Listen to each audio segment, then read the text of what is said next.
All right, let's talk Miami Dolphins. This is a team that obviously has been playing better football as of late, but there are still large questions looming when it comes to the future of this Miami squad. Obviously, the general manager is going to change, but head coach questions remained, and we've got some data and some reporting on that front specifically that points to the fact that Dolphins may have already made their decision when it comes to their head coaching position. We'll get into the details with that in just 1 second. But first, I'm Nick, that is Andrew, and this is Saturday Morning Inspection.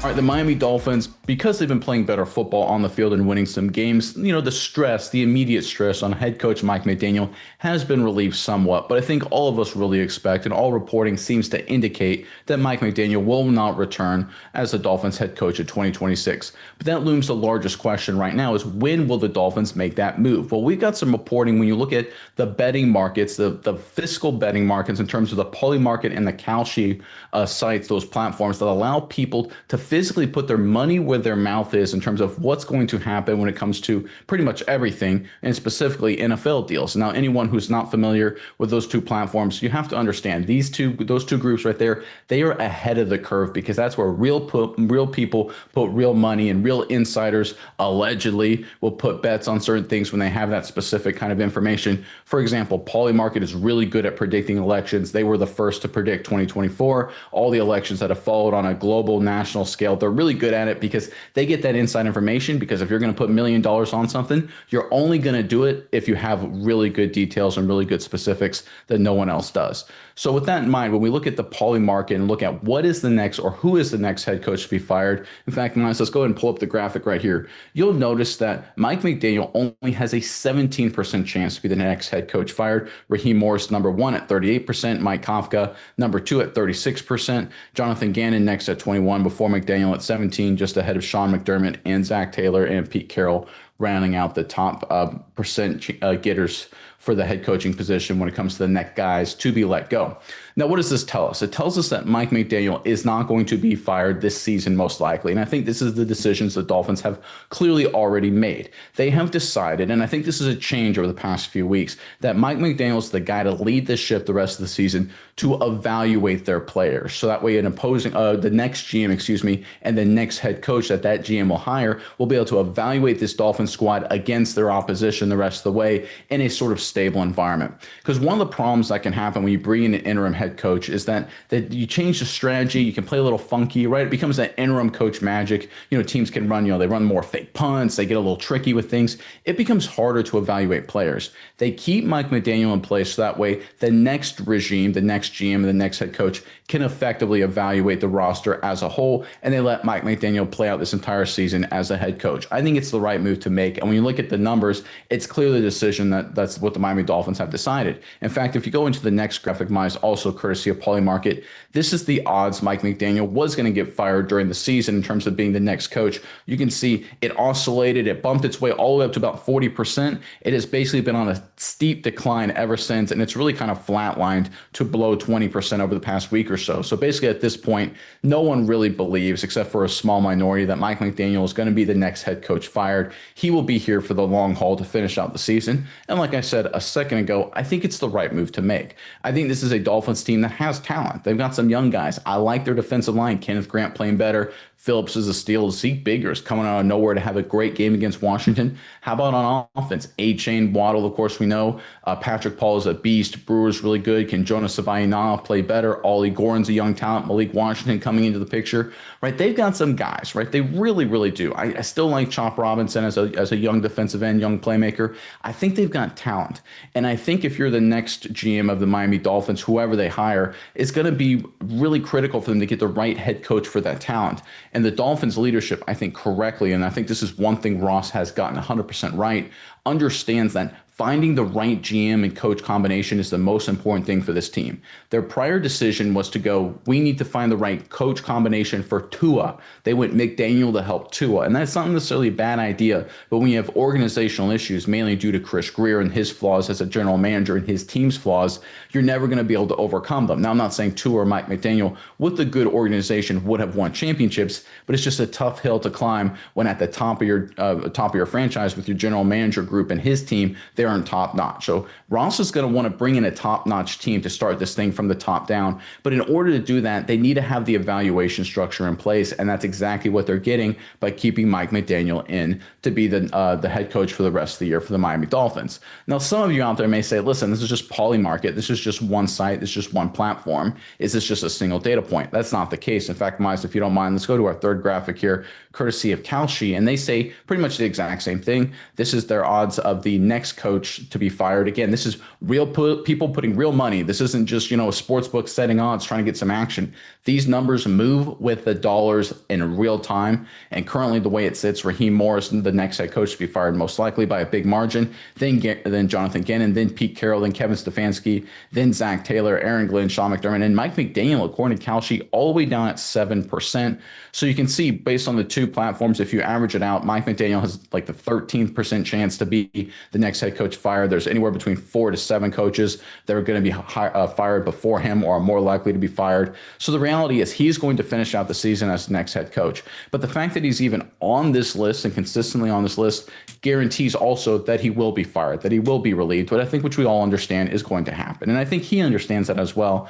But it allows the Dolphins to play out the season, allows the Dolphins and the players, the rookies and veterans, to try and work things out among each other, figure out who can play, who can't, so that way the next coach, the next GM can come in and really do a good job setting this organization back in the right direction. Because like I said a second ago, they've got some good players. They're not like a championship roster by any measure. I'm not saying they're like, Super Bowl ready tomorrow, but they've got guys. They've got a good mix of youth. They've got a good mix of veterans, right? They've got playmakers. They've got, enough opportunistic guys at key positions that I think they could be a really talented team. They've got some depth, right? Running back position, wide receiver position. They're not super top heavy across the board.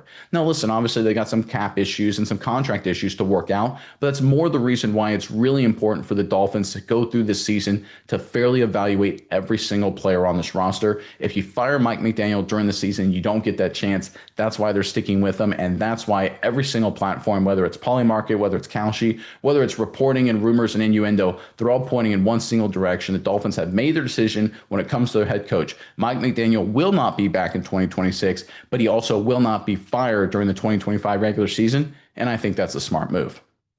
All right, Miles, I'm curious what your thoughts are on all of this. But first, Dolphins fans, Fan Nation, in the comment section below. Listen, we've talked about the Miami Dolphins in terms of who they should go after for their next head coach. But let me ask you this. Who do you want to be the next general manager for the Miami Dolphins? Who do you want to lead the franchise? I actually think that's more important in some ways. Chris Grier and his team did not create an environment that I think set McDaniel and Tua up for a lot of success. I think McDaniel and Tua bear a good chunk of the blame, as they should. But I think we can all agree you win championships, you win playoff games because of organizations, and Chris Grier was a big part of the problem. With that in mind, who do you want to be the next man leading this franchise from a GM perspective? Put him in the comment section below. But Miles, over to you now. Give us your thoughts on all things Miami.